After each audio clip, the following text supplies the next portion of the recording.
మహర్షి వాల్మీకి ఆది కవియేగాక వేదాంతి, దార్శనికుడు, తపస్వి, ప్రజలకు మార్గదర్శకుడు, సంస్కర్త, కార్యాచరణవేత్త.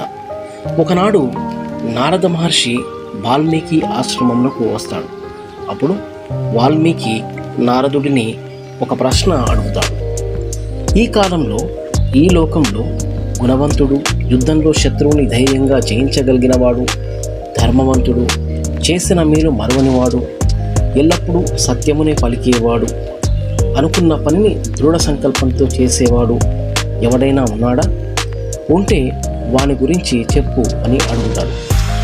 అవి ఏ కాక అన్ని భూతముల యందు దయగలవాడు, విద్వాంసుడు, సమర్థుడు, ప్రియదర్శనుడు, కోపాన్ని జయించినవాడు, అసూయ లేనివాడు, అలా 16 గుణములు చెప్పి అవన్నీ ఉన్నవాడు ఈ భూమి మీద ఉన్నాడా అని వాల్మీకి మహర్షి అడుగుతాడు.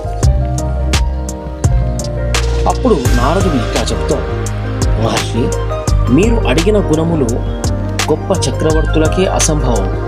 ఇక మామూలు మనుష్యుల సంగతి చెప్పనేలా. కానీ అలాంటి ఒక మనుష్యుని గురించి నేను మీకు చెబుతాను అని ఈ విధంగా చెప్పనారంభించాడు. ఇక్ష్వాకు వంశంలో పుట్టిన రాముడు అనే పేరుతో ఒక మహానుభావుడు ఉన్నాడు.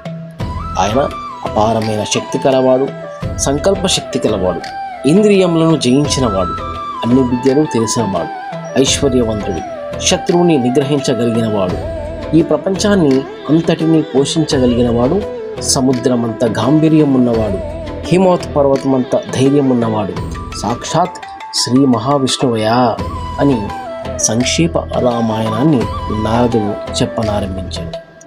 సుమారు ఒక 100 శ్లోకములలో సంక్షేప రామాయణాన్ని నారదుడు వాల్మీకి మహర్షికి చెప్పాను. అప్పుడు వాల్మీకి మహర్షి అమితానంద భరితుడయ్యను.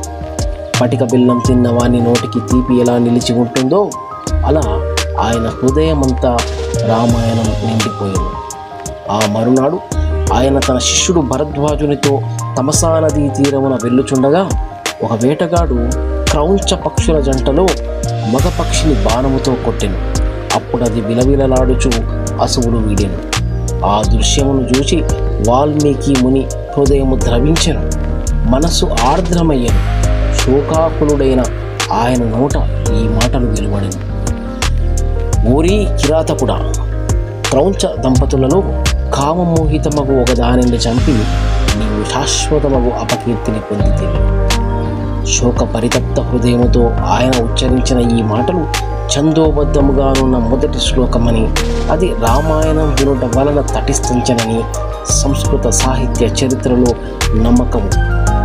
అప్పుడు బ్రహ్మదేవుడు వాల్మీకి ఆ శ్లోక విశిష్టతను తెలిపి శ్రీరామచరిత్రను కావ్య రూపమున రచింపుమని ప్రేరేపించెను.